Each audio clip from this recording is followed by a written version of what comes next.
Hello, everyone. This is Makayo. I'm doing our walkthrough for Lab 6, Point and Area Pattern Analysis. Oftentimes when we're working with GIS, we're working with large data sets, oftentimes entering the thousands to hundreds of thousands of points.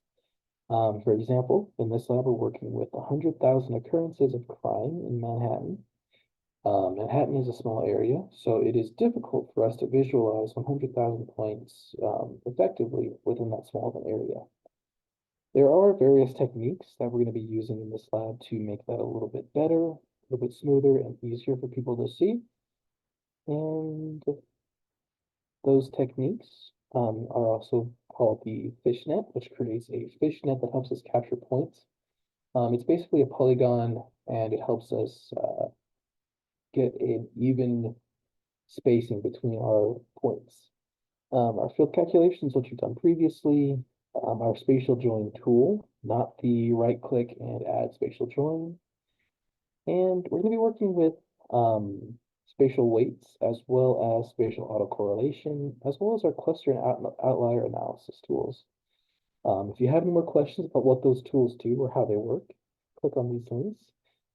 They are very, very effective. But getting started, I've already gone ahead and downloaded and extracted the data from Canvas. So I'm going to right click on my Manhattan point and add it to my current map. If you see right here, we already have a large number of points in a very, very, very small area. So that's why we have to work around it. So then for us to start making that fishnet, we can start with our command search and then create fishnet up top. For the output feature class, let's click on the folder, go into the Geo database, and let's give it a name. So, man, hat, fish. Man, hat, fish. I'm good with that. I'll save it. And our template extent is going to be our Manhattan points. Our cell size width and our cell size height is going to be 250. And our geometry type will be polygon. Let's run it.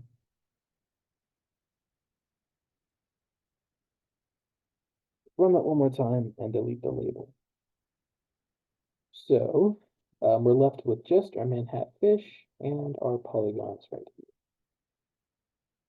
Next, we're going to calculate the number of crimes per square kilometer occurring in each cell. So then let's run our spatial join tool. And our target features will be our Manhattan fish. Our join features will be our Manhattan points. And we're good to run the rest of these tools as so. So if I did that correctly, I can deselect Manhattan fish and check out the attribute table for Manhattan fish spatial join. So then we're looking for the join count, and the join count speaks to how many of these points were within each of these individual polygon squares. Next, we're going to create an area field as well as a crimes per square kilometer field. So let's hit the add button near the top left corner of our attribute table, and let's enter area. In our field name. The alias can be area, and the data type will be double. And let's add one more field. We'll add the crime per square kilometer. So CPSQK. The data type will be set to double. And then let's hit the save button up top so that we can get these fields permanently. Let's close out of our fields edit box so that we're back in our attribute table. And let's manually click and drag over the area as well as our crimes per square kilometer. So then for us to calculate that, we're going to take the join count and divide it by the cell area. So first we need to calculate the area. So let's right click on it and we can calculate our field. Whoops. We can search for it up top and we can calculate our geometry attributes. Our input feature will be our Manhattan fish spatial join. The field will be area. Our property, the area, in the area unit is going to be square kilometers. And we're going to run it. And cool. The square kilometers per polygon has been filled in. Next, we're going to fill in our crimes per square kilometer. Let's do that. We're going to right click on here. We'll calculate the field. We'll take our join count and divide it by the area. And we're good to run this. So now we have our crimes per square kilometer. Cool. Next, we're going to add our census tracts feature class into our Lab 6 geodatabase and then add that to our map. So a really easy way for us to do that is to have the drop-down for our databases open, as well as the drop-down for our folders open.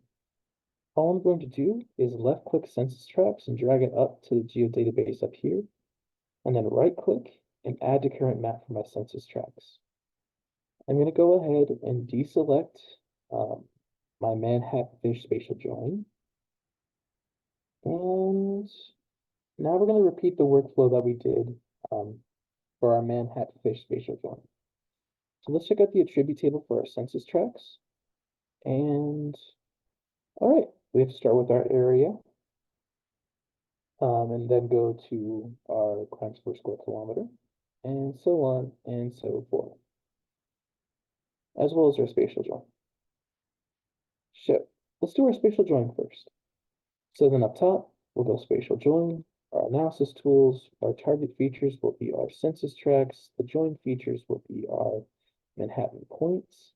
We're good to run this. And let's close out of the census tracts attribute table. Let's deselect our old census tracts and check out the attribute table for our new census tracts. Okay, we've got our join count. So now we need to add our area and our crimes per census tract. So,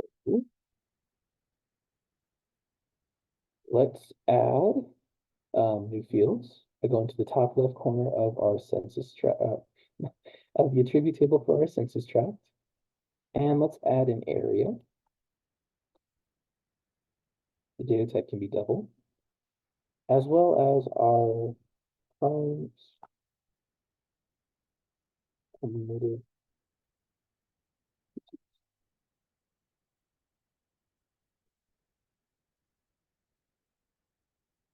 kilometer CC SQKM.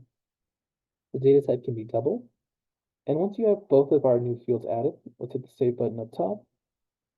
And let's close out of our edited attribute table field box. Let's drag over area to the left-hand side where we have our join count. And let's do the same thing for our crimes committed per census tract. There we go. So let's repeat that workflow. We're going to calculate geometry attributes, the data management tools, and our input features will be our census tracts spatial join.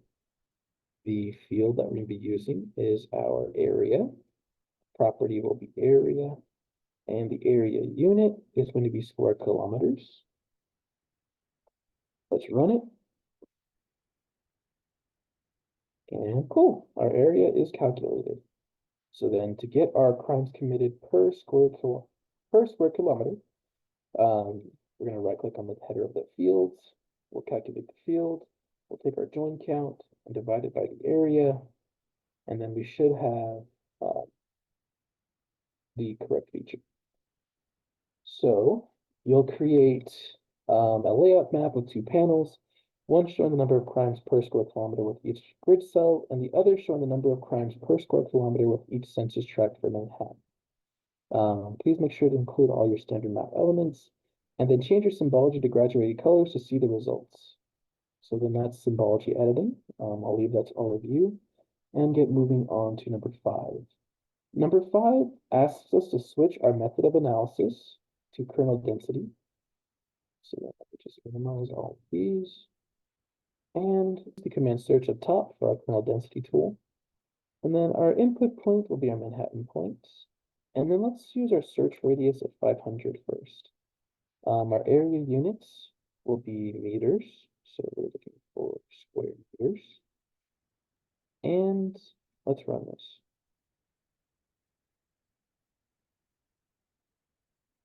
And with our search radius of 500 meters, we've got a cluster of points, significant cluster right here. And let's run this tool one more time. Let's take care to change the title of the output raster to something different. And let's change the search radius to 1000 this time. Let's run it. And the kernel density failed this time.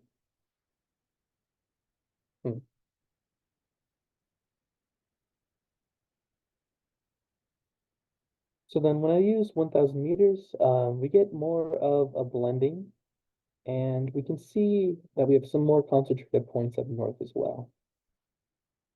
This will be part of your deliverable 2, where you use the 500 meter, 1000 meter, the fishnet alongside the census tracts to see where the highest cluster of prime density is.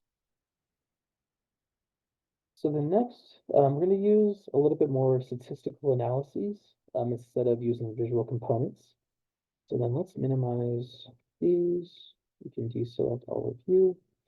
And now first thing we're going to do is generate spatial weights for the spatial autocorrelation, as well as our cluster and outlier analysis. So then to do that, we can use our command search and then generate 8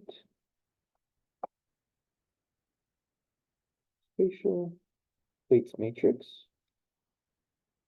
And we're given the inputs for this.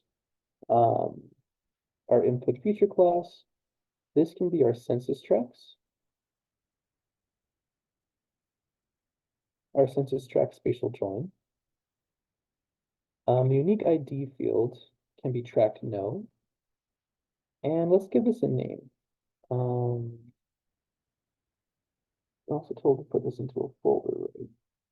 Yep, we're told to put this into a new folder. So then in the output spatial weights matrix file, let's right click into it, make a new folder, and we can title this lab3. We'll open it up and let's give this a name. PSWM. PSWM. Save it. And then our conceptualization of spatial relationships will be contiguity edge corners. That's a hard word to say. All right, and that's all we'll do for our setup. Let's run this. And all right, we won't have any new outputs to our contents, but that's okay. We have a new spatial weights for us to use for our following tools. Sorry. So then next, we're going to be using our spatial autocorrelation tool with our census tracts generator report, looking at where our points are in space, how they are related, and giving us some kind of statistical numbers to actually base that off of, instead of just, oh, there's a lot of points in this area. So for our spatial autocorrelation, we can search for it up top in our command search, spatial autocorrelation, and let's input our census tract spatial join, our input field. We're told to use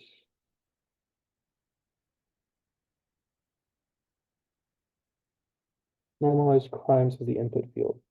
So we're looking for our normalized crimes as the input field. There we go. We're going to generate a report. And then we're going to specify that our conceptualization of spatial relationships is going to be coming from a file.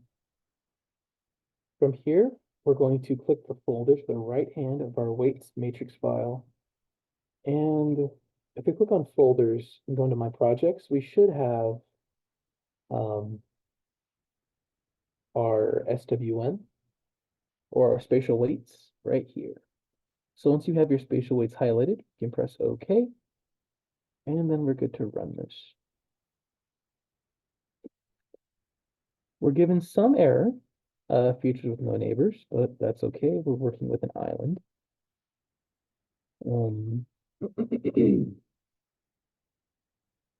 So then that's pretty much the output of that tool, the report that we're given. So we can click into that report to get a further deep dive into that data. I'll leave that to all of you. And then last but not least, we're going to be using the cluster and outlier analysis tool. So this will help us see where are those tracks that don't have neighbors. Oh, see those tracks that don't have neighbors. So let's look for the cluster and outlier analysis tool.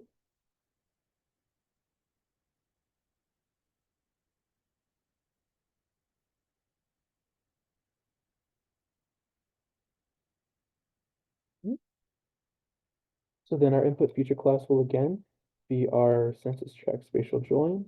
Our input field will be our normalized crimes per square unit, square kilometer. Our conceptualization of spatial relationships will be from file. We'll still have our spatial weights file up. Press OK, and let's run this.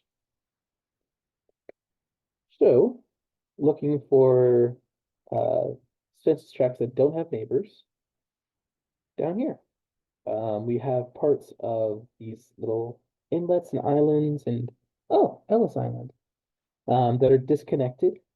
So then those are not connected anywhere. And if we look up north, we have this section right here that's connected by a little road or bridge or something, but it's not counted as part of the census tract, so no neighbors. Following that, you're going to create a layout map showing the results of your cluster and outlier analysis from step 9, and be sure to include all of your required map elements. So, a quick overview of our deliverables one more time. We have a map of the gridded crime data and census tract aggregated data for Manhattan in 2 separate map panes. You're going to describe the differences in the types of analysis conducted for this lab, compare the results, and describe some pros and cons of each method. In addition, describe some of the data requirements for each method. 3, what is the percent likelihood? What percent likelihood is there that the pattern of crime occurrences in Manhattan could occur by chance? How did you reach your conclusion? And finally, a map of the cluster and outlier analysis results. I'm not looking for a whole entire page for these written responses. Just a paragraph or two is perfectly okay. I hope this helps, and have a good weekend.